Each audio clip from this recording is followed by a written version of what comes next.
नमस्कार, आपके साथ मैं अदिति त्यागी जम्मू कश्मीर में इस वक्त हूँ और कुपवाड़ा में एक ऐसे शख्सियत हमारे साथ है, क्योंकि अगर आप कुपवाड़ा में जाएंगे तो आपको बताया जाएगा कि मनोज कुमार टंडन जी यहाँ पर कुपवाड़ा ट्रेडर्स एसोसिएशन के प्रेसिडेंट हैं।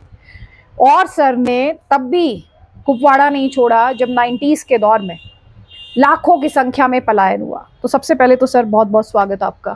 Thank you. और दूसरा मेरा सवाल आपसे ये है कि मैं आज के दौर पर आऊँगी, लेकिन 90s के दौर की मैंने बहुत ही दर्दनाक कहानियाँ पढ़ी हैं, सुनी हैं, लोगों की आप बीती है, दर्द है, डर है, सब कुछ है, लेकिन उसमें बावजूद उसके आप कैसे डटे रहे? देखिए, ये तो ऊपर वाले का सारा खेल है। जब तक दाने लिखे होते हैं तो वो छूट नहीं सकते। लेकिन ठीक है, दर्द था, डर भी था। ये खाली एक हिंदू के लिए नहीं था, ये मुस्लिम के लिए भी था। दोनों ही कम्युनिटी के लिए डर था कि कब क्या होगा। सुबह जब घर से लोग निकलते थे तो क्या गारंटी है कि वो शाम को घर जाएंगे। वहाँ हिंदू और मुस्लिम का सवाल तो पैदा ही नहीं होता। लेकिन पलायन में तो सर बड़ी संख्या में हिंदुओं का हुआ, लाखों की संख्या में। ठीक है, देखिए जब फॉरेनर मिलिटेंट यहाँ पे आ गए बाहर से,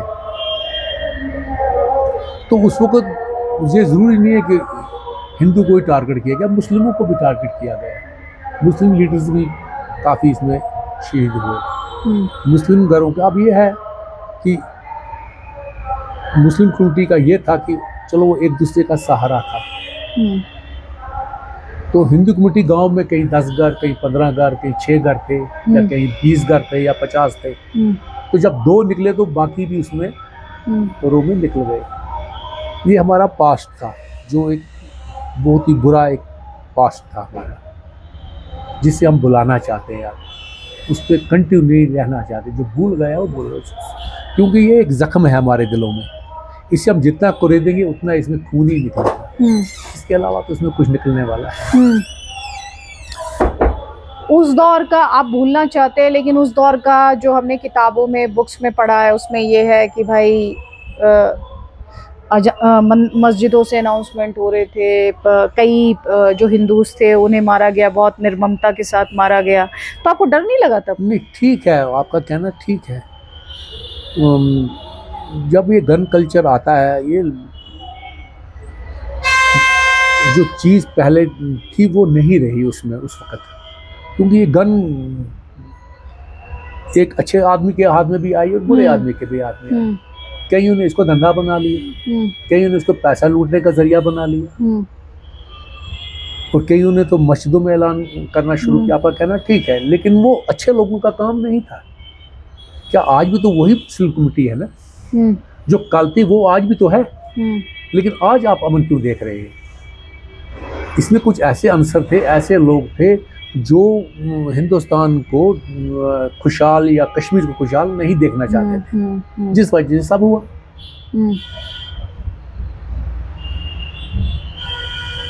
तो आपको किस बात से हौसला मिला यहाँ डटे रहने का? क्योंकि आज भी अगर मैं बात करूँ तो आप बताते हैं कि 36 हिंदू परिवार है, 36 लोग हिंदू हैं, 36 हिंदू हैं, 9 हिंदू परिवार हैं, और इसमें कुछ कुपवाड़ा शहर में ये भी कुछ 2016 में आए हैं, कुछ 15 में आए हैं, कुछ 12 में आए हैं। हाँ, कुछ मतलब स्टेप बाय स्टेप आए हैं, एक दफ़ा इकट्ठे नहीं आए हैं।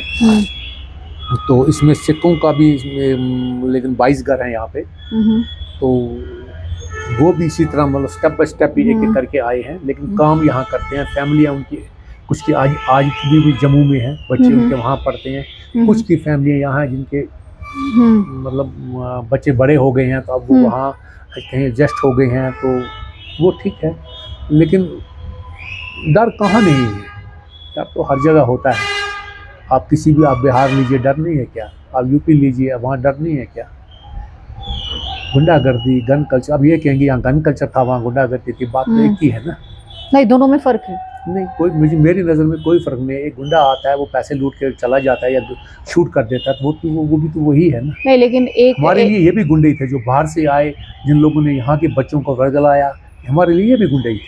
ठीक है,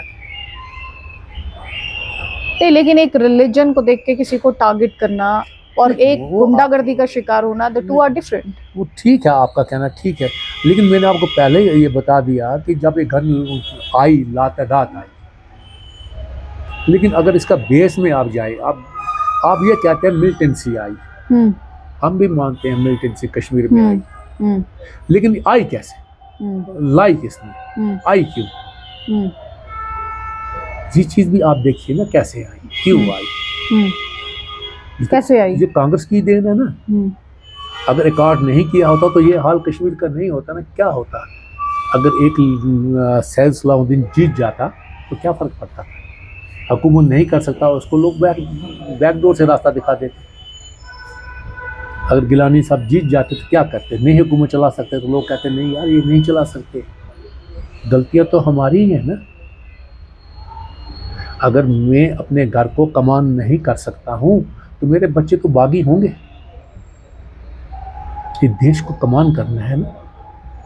आज मोदी जी देश का कमान कर रहे हैं तो देश पूरे एक मतलब सिस्टम में चल रहा है, लगता है कि देश है।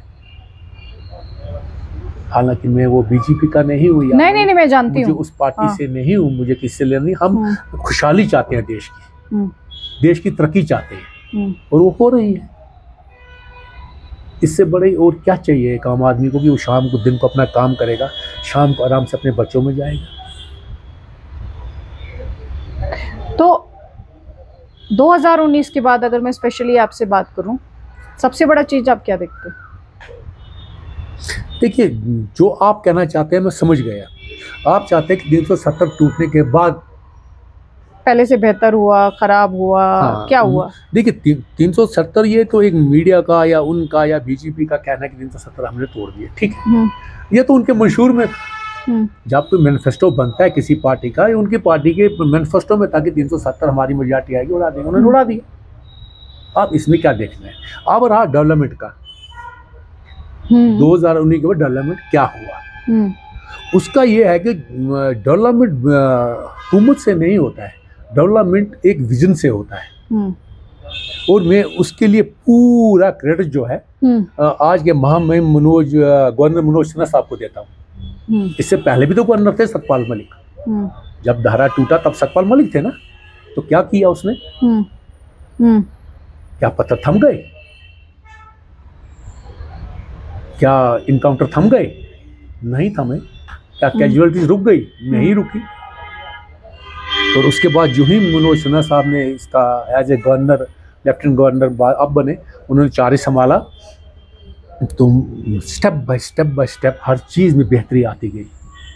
अभी देखिए हमारा 4 लाइन बन रहा है, मतलब श्रीनगर से सोपोर बारामूला, और कुपवाड़े का प्रपोजल भी पास हो गया है। डेवलपमेंट है। हमारी एजुकेशन डेवलपमेंट है। उसके बाद हमारा टूरिस्ट हब कुपवाड़ा एक एज ए टूरिस्ट हब खड़ा हो रहा है। आप बंगस भी गई होंगी? जी मैं गई थी। तो टूरिस्ट में पिछले 2 सालों से काफ़ी वहाँ पर मतलब लोग आ रहे हैं बाहर से। आप केरन देखो, जो बंद था, बॉर्डर पर था, जिसको क्लोज करके रखा था, वो खोल दिया गया। लोग जोग दर जोग वहाँ जा रहे हैं। उनके जाने से ये वो एक वक्त वहाँ था कि वहाँ के लोग केरन से निकल के श्रीनगर की तरफ, सोपोर की तरफ जा रहे हैं। तो काम नहीं है वो। आप गए होंगे केरन, छोटा सा तो है वो, लेकिन आज जब उनको वही काम मिल गया तो वो वापस अपने घरों में आ रहे हैं, काम कर रहे हैं। टी स्टॉल है, दूसरा है, तीसरा है, कोक वाला है। ये इन चीज़ों से जो है अच्छा लगता है कि माहौल में कुछ चेंजिंग आती है। अब हमारा लोलाब है, आप लोलाब भी गए होंगे, तो वो भी बहुत अच्छी जगह है। वहाँ होटल भी 1-2 बन रहे हैं। तो आस्ते आस्ते इम्प्रूवमेंट हुई इन सालों में। जब से हमारे गवर्नर साहब ये आए, इनका एक विजन है, तब से इम्प्रूवमेंट तेजी से हो रही है मतलब कश्मीर में। आप खुद देखिए इस लाल चौक का, बाकी चीज़ों का देखिए। क्या आप एक्सेप्ट कर सकती हैं कि आज से 10 साल पहले या 12 साल पहले, 2019 से पहले या 2019 के 2 साल बाद, क्या ऐसा था? आप तो हर जगह घूमती हैं, हर जगह इंटरव्यू करती हैं, आपने देखा होगा आज में उस दिन में और आज दिन में कितना फ़र्क है। इससे और क्या चाहिए? आया आप देखिए, रैलियां निकल रही हैं, इलेक्शन की तैयारियां हो रही हैं, एक जगह पे 31, 30 कैंडिडेट खड़े हो रहे हैं।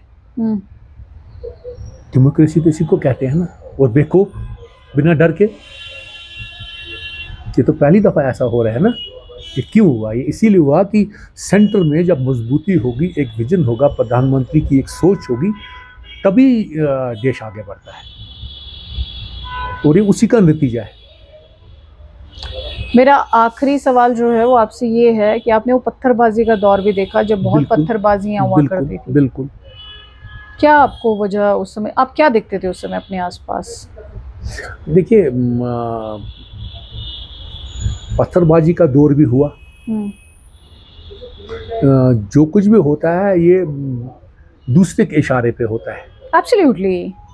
अब घर से कोई ऐसे नहीं निकलता है पत्थर मारने के लिए। तो उस वक्त की पोजीशन ये हुई कि देखिए बच्चे, अब बच्चे जो होते हैं उनको कोई रुपया 500, 1000 या कुछ दे देगा, ये करना है, वो निकल जाते हैं। इसमें पॉलिटिकली हाथ भी था, बाकी चीज़ें भी थी, बाकी चीज़ें भी थी। इसमें एक फैक्टर होता तो हम बताते एक फैक्टर है। इसमें बहुत सारे फैक्टर थे। मतलब फंडिंग का इशू था, हवाला का इशू था, बाकी चीज़ें थी, लूट खसूट का इशू था। भाई अब पत्थर चलेगा तो नाके नहीं होंगे, सड़कें नहीं होगी, जंगल को लूटो, बाकी चीज़ें करो। तो ये चीज़ें जो है, क्राइम बढ़ रहा था। एक पत्थर चलने से ये नहीं होता कि हम कुछ मांग रहे हैं, नहीं, क्राइम को बढ़ावा मिल रहा था, क्राइम बढ़ रहा था। अभी की डेट में क्राइम 0% है। आप ये देख लीजिए, सबसे बड़ी बात है वो क्यों हुआ? वो हुआ इससे कि सेंटर में मोदी जी की सोच और हमारे गवर्नर साहब की सोच ने मिल के ये काम किया, जिससे कि ये अमन की फिजा कश्मीर में कायम हुई। आप हिंदू हैं, आपने कुल बताया 36 हिंदू रहते हैं कुपवाड़ा टाउन में, करीब 22,000 की आबादी है इस शहर की। ऐसे में आप ट्रेडर्स एसोसिएशन के प्रेसिडेंट हैं जी। तो ये कैसे मुमकिन हुआ? देखिए, यहाँ वो चीज़ नहीं देखी जाती। ये एक मिसाल है कि एक हिंदू का किसी डिस्ट्रिक्ट में प्रेसिडेंट बनना, ये एक पूरे हिंदुस्तान के लिए मिसाल है कि हमारे लोग जो कश्मीरी कम्युनिटी के हैं, मुस्लिम हो, सिख हो, मतलब मैं तो ये कहूँगा कि 99% तो मुस्लिम आबादी है यहाँ पे। लेकिन उन्होंने अपने लोगों को ये देखा कि नहीं, ये ओहदा हमारे लोग नहीं पिछले 30 साल संभाल रहे हैं, तो उन्होंने मुझे चूज़ किया। और मुझे ये देखना है क्या मैं उनकी तौक़ुआत पे या जो सोच के उन्होंने मुझे बनाया है, मैं उनका दिफा कर सकता हूँ। अगर मैं नहीं कर सकता, मुझे इस ओहदे पे बैठने की ज़रूरत नहीं। बहुत बहुत शुक्रिया मनोज जी, आपने इतना डिटेल में यहाँ पे अपनी बात रखी और हर चीज़ को एक क्लैरिटी के साथ हमारे साथ शेयर किया, उसके लिए बहुत बहुत धन्यवाद। Thank you so much. आप ध्यान रखें अपना, और उम्मीद है ऐसे ही आगे बढ़ते रहेंगे, ऐसे ही डटे रहेंगे आप। नमस्कार। नमस्कार जी।